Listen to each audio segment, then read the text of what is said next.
ang kanitang nangaging lubog. Padayon sa udya ka samtang imo pagkaroon kay ugman naglay na ang panahon.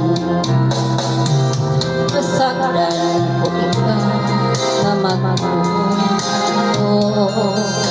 sa iyong pagmayang away mo.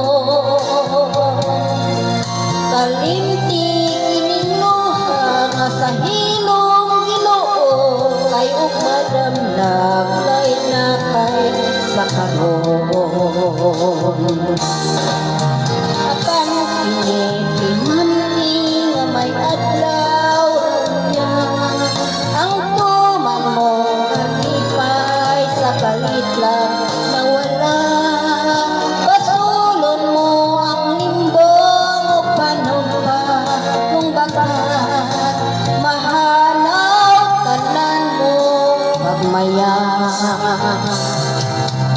Kadayon sa himaya mo karon ang kanit lang nangaging ilubog. Padayon sa hudya ka samtang imo pagkaroon kay ug madamdag lay na ang panahon. Apan initi man nga may adlaw niya ang tuman mo kalipay sa kalit lang